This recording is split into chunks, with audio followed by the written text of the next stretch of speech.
Welcome back. This is the False Prophet, where we expose Islam. In tonight's segment, we will be speaking about Islam and how they deny the Trinity, how Muslims say that the Trinity is illogical and it doesn't make sense. But we're about to show you using the Quran to show Muslims how the concept of the Trinity is within their very Quranic verses. Do me a favor, direct your attention to the verse in front of you. We're using the Sahih International translation of the Quran, and we'll be reading from Sura 21:30. Let's begin. And it says, "Have those who disbelieved not considered that the heavens and the earth were a joined entity, and we separated them and made from water every living thing? Then will they not believe?"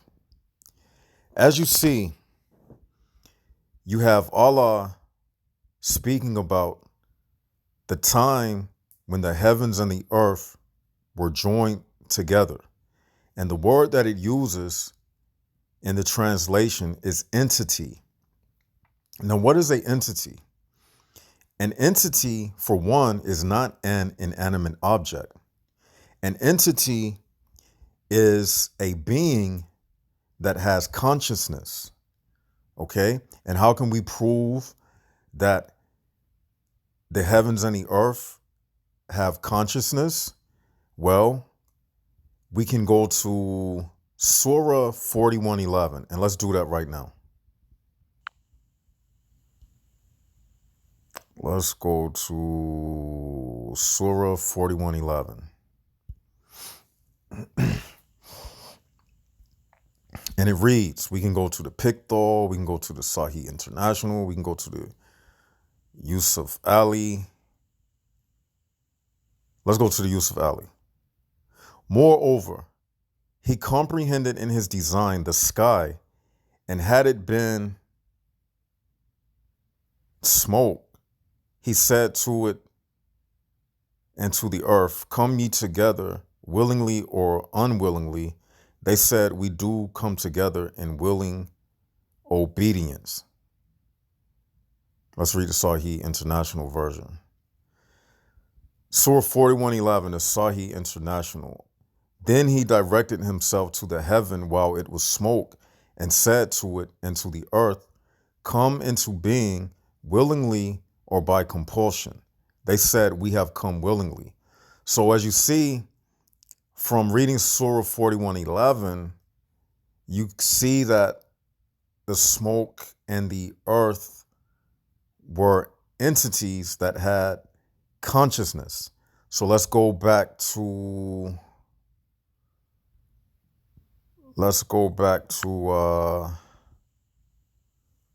Surah 21:30.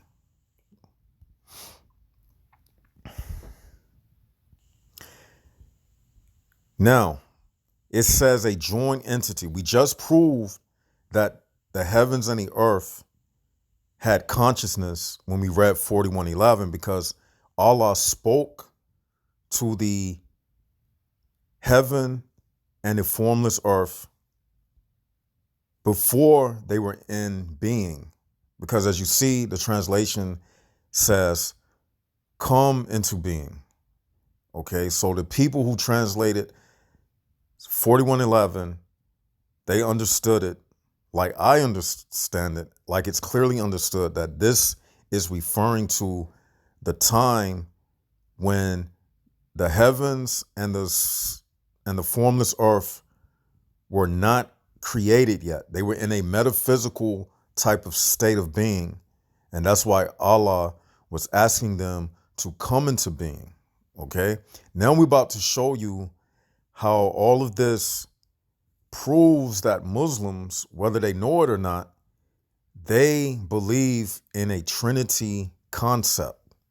Okay, And let's explain why this is. Now, in 2130, it says a joint entity. Okay? What comprises this joint entity? What comprises this joint entity? Okay? This joint entity is made up of the heavens and the formless earth. Okay? Now, what you have are two conscious beings joined together. That is the makings of what a trinity is, 3 in 1. Although in this situation, you have the formless earth and the heavens joined together. So that's more like a duality, but in the same regard, it's still two entities coming together. Okay? Now, we're about to show you how really, when you take it to another level, it's really Allah joined together with these two beings. And I'm going to tell you why. Since this is before time and space, where else could you fit the formless earth and the heavens if not within Allah himself? Because if the heavens and space didn't exist during this time, where else could the entity fit except inside of the essence of Allah?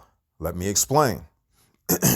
Now, the reason why I say that is because, as you see, it says that the heavens and the earth were joined together. Now, what is space? Space is the room to move about. The earth moves around through space, okay? But in this verse, it says that the heavens and the earth were joined together. So that means the earth was not moving around in a space if it's joined together with the heavens. Heavens, i.e., is another word for space. So if the heavens and the earth were joined together, that proves that this is before time and space, the creation of open space. This is before the creation of time and space. Also, this is before the time of the sun. This is before the time of the moon. This is before the time of the stars. The planetary objects that the Quran says are created to keep time. Okay? So that's the proof that this is before time and space.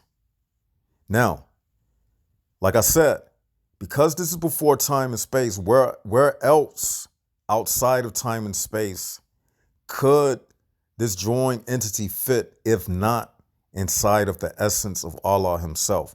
So that proves that the Trinity is seen in this very verse. Now, the only other place a Muslim will go, which will still get them busted, is by saying, well, this joint entity, yes, it's 2 in 1, but it wasn't inside of the essence of Allah. And if they say that, they still put themselves in a dilemma, because then you are saying that these beings are truly a God, because not only are they existing outside of time and space, but if you deny that they are existing somewhere other than within the essence of Allah, outside of time and space, then you are saying they are inside of their own pocket of existence, existing in and of themselves without the need of Allah to sustain them. That's what they will be saying. So they can say that, but it still gets them in trouble. It only proves that these entities are gods, just like Allah. Because again, in 41:11, these entities are speaking. When Allah asks them to come willingly, to come into being willingly or by compulsion, They said, we come willingly. And then they came into being. So if anyone want to say, well, this was during the time of creation, no, it's not, because Allah is asking them to come into being. It would be like if a guest came to your house and they was knocking at your door and you said, who is it? And they said, such and such. And then you open the door and invite them in. Or you open the door and said to them, would you like to come in my house? By choice or force?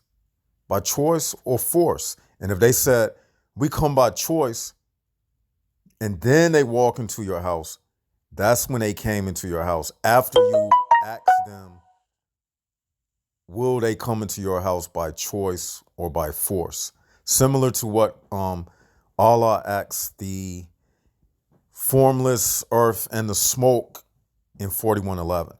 So this proves that Muslims have a concept or the makings of a trinity within their own scriptures, within their own verses. And there's no way they can deny this. This is clear as day because you have a conscience joined entity that's joined together and it's operating as one. And then Allah said, we separated them and made from water every living thing. Okay, so Allah is the one who separated them, which is a contradiction to 41:11, because in 41:11, he is asking them to come together. So that's another contradiction in itself. So that's all we have for now. Surah 21:30 proves that the Trinity is within the Quran. This is the false prophet. Hope you enjoyed it. Leave your comments below the video. If you have any suggestions about what you want me to speak about next, leave it in the comment section.